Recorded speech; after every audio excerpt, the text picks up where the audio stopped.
Hello, my friends. Unfortunately, today, once again, the Russians have broken through Ukrainian defensives in several sections of the front and captured new settlements. And there are quite a lot of them. So there are changes.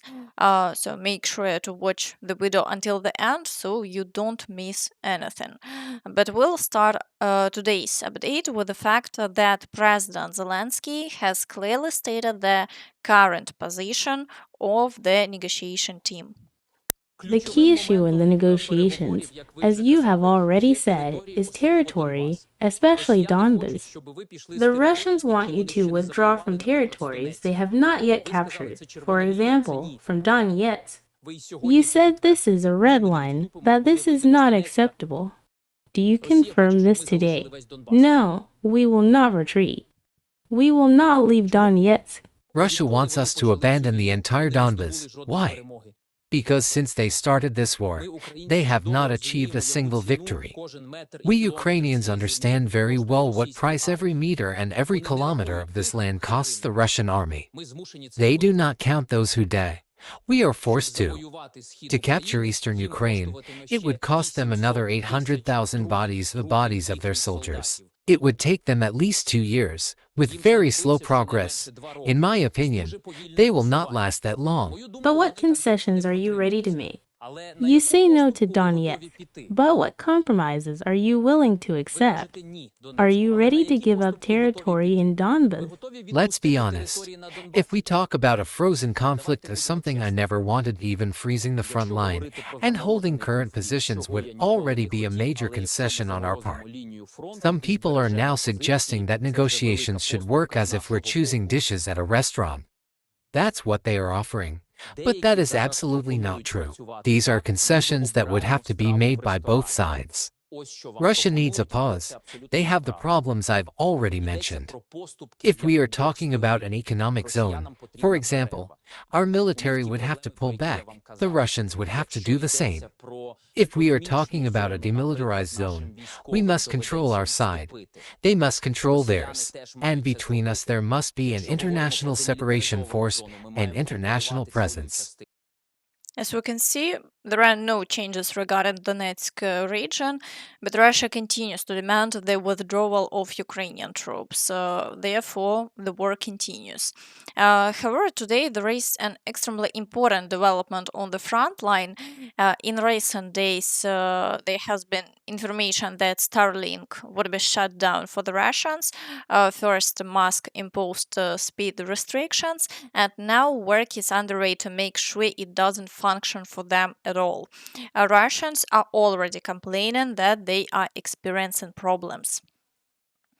There is a mass shutdown of Starlink terminals on both sides. The Russians have had their Starlinks cut off. Starlink terminals have stopped working across the entire front line, Russian war correspondents report. At the same time, Ukrainian soldiers say that on our side the terminals are operating normally. They also write that, unsurprisingly, Great Russia and the second army in the world have no alternative. Regarding reports of mass Starlink shutdowns along the entire front line and in border areas, there is simply no alternative to this satellite internet within the ranks of the Russian armed forces. Much of their operations, including battlefield command and control, was tied to it and treated as given. Friends, if this really happens and the Russians really remain without communications, it would give the Ukrainian forces such a powerful advantage on the front line that it's hard to even imagine. Today, almost everything at the front depends on the internet. Drones are used for reconnaissance, strikes, and more. As a result, the Russians would essentially be left without eyes in the sky, and their drone strikes would obviously decrease. They may try to rely more on fiber optic systems. And I think everyone remembers what Syrskyi said. The Ukraine cannot stay on the defensive forever and must go on the offensive. And it seems that if Russia loses its communications, this would be the perfect moment to launch a counteroffensive. So for Russia, this would be a massive problem. So we are waiting for good news. Be sure to share your thoughts on this in the comments. At this point, there are two possible scenarios. Either Russia will decide to quickly enter negotiations and agree to stop the war along the current front line in order not to lose at least the territory it has already occupied, or it will resort to nuclear weapons to radically change the situation. And this could actually happen. Medvedev stated that the nuclear deterrence treaty has expired and that no one extended it. That's it. For the first time since 1972, Russia and the United States have no treaty limiting strategic nuclear forces. Medvedev wrote, accompanying his post with an apocalyptic image. The treaty stipulated no more than 700 deployed ICBMs, SLBMs, and heavy bombers, up to 800 launchers, a maximum of 1,550 nuclear warheads on deployed delivery systems, and a system of mutual inspections. Russia's foreign ministry claims it received no formal response from the United States regarding proposals to observe these limits and believes that the sides are no longer bound by obligations and are free to choose their next steps. However, there is currently no treaty in place. What this may lead to remain a big question. At the same time, Zelensky said that Ukraine cannot afford to lose this war. Volodymyr Zelensky, this war has been going on for years. Are you afraid of losing it? Of course, if we lose this war, we will simply lose our country's independence. We have managed to preserve it until now. If we lose our independence, if we become part of Russia, it would be a catastrophic loss. I'm confident that this will not happen. A year from now, if we return here to interview you again during your presidency, there will be peace in Ukraine. I truly hope so. We will do everything possible. This is our priority of mine and my team's. Thus, it's clear that the war will continue. Rubio also said that the most difficult issues remain unresolved in the negotiations, although the overall number of unresolved issues has decreased.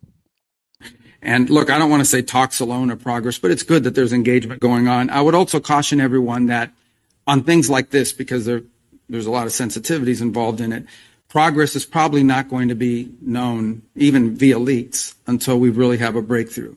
Our goal is to remain committed. We've committed a year to this. We think we've made real progress. If you look at the checklist of open items that existed at this time last year and the checklist of open items that remain now in terms of reaching a peace agreement between Ukraine and Russia, that list has been substantially diminished. Zelensky also commented on the situation regarding losses at the front and said that Ukraine has lost 55,000 soldiers. Over the past 4 years, how many Ukrainians have been killed? People talk about tens of thousands. Others speak of more than 100,000. Do you have exact figures? Officially, in Ukraine, the number of fallen military personnel on the battlefield, both professional soldiers and mobilized troops, stands at 55,000. There is also a large number of people whom Ukraine considers missing in action. Friends, what do you think about this? Be sure to share your thoughts in the comments. Now let's move on to the situation along the front line. Today there are many changes and unfortunately not in our favor. Starting with the Sumy direction. The Russians are assaulting the village of Kostiantynivka and are also trying to break through toward Varachine. The activity is slow and all attacks have been successfully repelled, and in recent days the Russians have significantly increased drone activity in the border areas. However, the situation may be worsening for them due to problems with Starlink usage. In the Kharkiv direction, the Russians haven't launched any new assaults, and the situation along the front line remains unchanged. In the Vovchansk area, the Russians are assaulting Hravska, but they haven't been able to advance further, and for now, the activity remains minimal. In the Veliki Burluk direction, the Russians haven't launched any new assaults, and the situation has remained unchanged over the past 24 hours. In the Kupiansk direction, the Russians are assaulting Petropavlivka, Kurelivka, and Novosynove. The situation in Pishane is still uncertain. According to the latest reports, most of the village is already under Russian control, so we are waiting for further information. In the Borova direction, the Russians haven't launched any new assaults, and for now, the situation there has stabilized. In the Liman direction, after prolonged fighting, the Russians have managed to enter and capture Drobasheva. The breakthrough was 3 kilometers and 200 meters, and the front line now runs along the railway. The Russians also managed to consolidate their positions near Liman, advancing an additional 2 kilometers and 800 meters. Fighting continues for the village of Stavky, but according to unofficial reports from Ukrainian soldiers, this village is now almost completely under Russian control. Ukrainian positions remain on the outskirts, so in the near future, the Russians may be able to straighten the front line and advance closer to Liman. With the next breakthrough toward Svetohirsk, there are only 8 kilometers remaining, and the city could once again fall under occupation. In the Slovyansk direction, the Russians are also making progress. They have captured Ozerne and Zakitne. The advance here measured 1 kilometer 600 meters near Ozerne and 3.5 kilometers near Zakitne. The Russians also pushed almost up to the village of Riznikivka with an advance of 3 kilometers and 800 meters, which is significant. As a result, the front here has weakened considerably, creating a substantial encirclement risk for our troops, and the Russians are trying to straighten this section of the front. Beyond that, the road toward Slavyansk is now clear. In the Kramatorsk direction, it has been confirmed that the Russians have partially captured Orikho-Vasilievka. The advance measured 1.5 kilometers. They also managed to push through the fields closer to the villages of Minkivka and Privilla, advancing another 2.5 kilometers. In this way, the Russians have achieved small gains here after a long period. In the Kostantinivka direction, the Russians advanced around the village of Pretechene through the fields by 1 kilometer and 100 meter, and fighting continues near Pleshiyivka and Ivanopilya. Additionally, the Russians still maintain full control of the air over Kostantinivka. If the Starlink issue is resolved and the Russians are left without internet, they may significantly reduce shelling, and the situation for our troops could improve. In the Dobropilla direction, after prolonged fighting, the Russians also managed to advance. Areas that were previously considered gray zones are now effectively in the red zone. The Russians pushed closer to Sofiivka with an advance of 2 kilometers and 700 meters. They also fully captured Nove Shahove and broke through the fields along the river toward the village of Novy Donbas with a breakthrough of approximately 4 kilometers. Additionally, they fully captured Nikanorivka and advanced toward the village of Dorozhny, an advance of 2 kilometers and 200 meters. The village of Zatishok, formerly Suvorove, has been partially captured with an advance of 900 meters. So, as the result, the Russians are now attempting to push toward the village of Shevchenko, and the gray zone is expanding.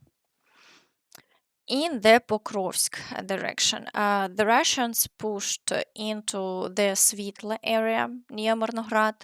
The front line now runs along the railway, and according to the map, Mirnograd is effectively fully occupied. The advance here was an additional 3 kilometers and 100 meters.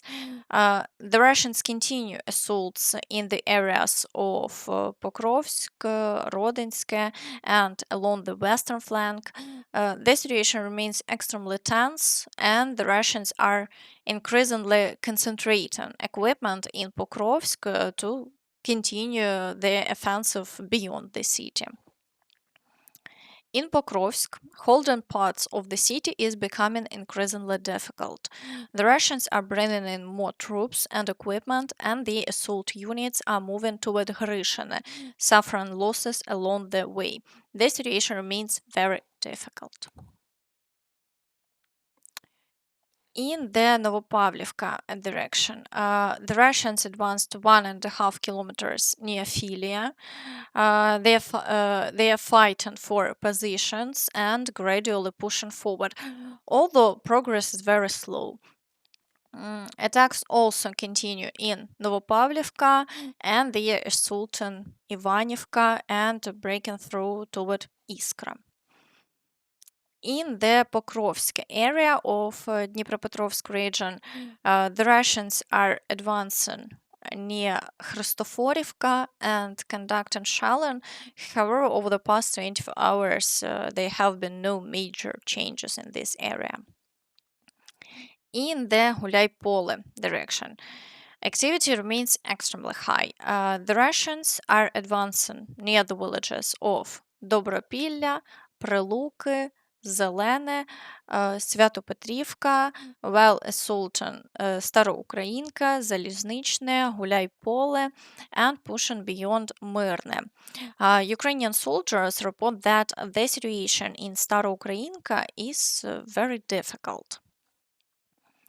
Gulay-Pole direction. The Russians have entrenched in Staroukrainka, taking positions in the northern part near the pond and on the western outskirts. Small groups of troops and visual signals, flags, indicate they are trying to consolidate positions, not just probing. They are forming another strong point to increase pressure. While media focuses on Gulay-Pole, the real tension is shifting toward Залізничне. Importantly, the Russians are advancing not only from the south and east, but are also systematically pressing from the north, which changes the threat configuration. Russia is trying to destabilize the defense in an arc to create conditions for encirclement. The next villages at risk are Krynichne and Svitkove.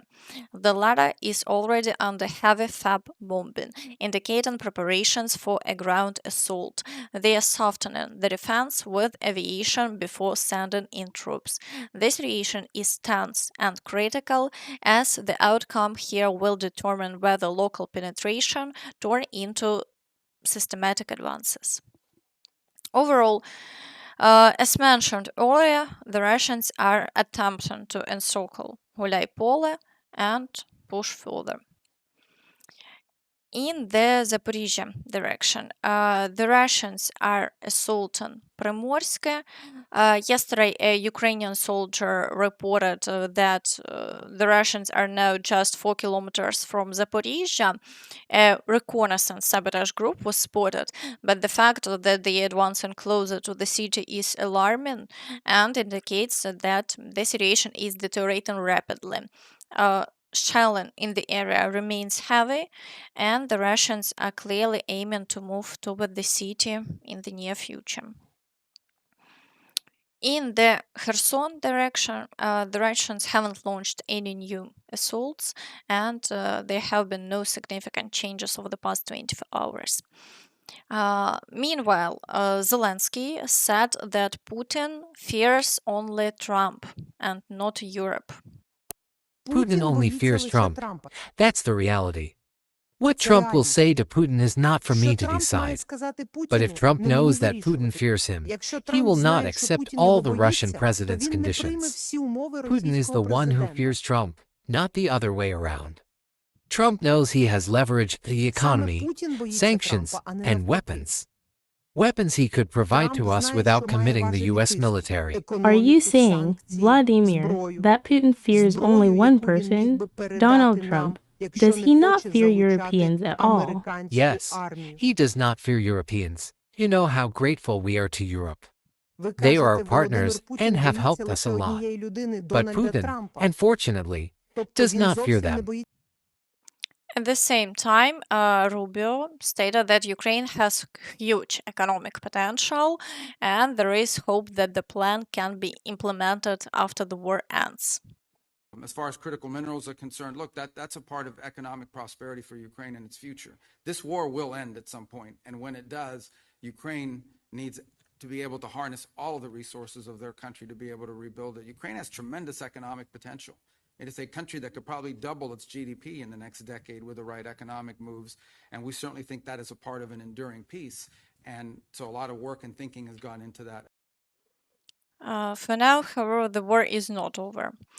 Friends, be sure to share your thoughts on this in the comments. And that's all from me, so please don't forget to like this video, subscribe to the channel, and hit the notification bell to stay updated on all the latest news. Thank you for watching, and see you next time. Bye bye.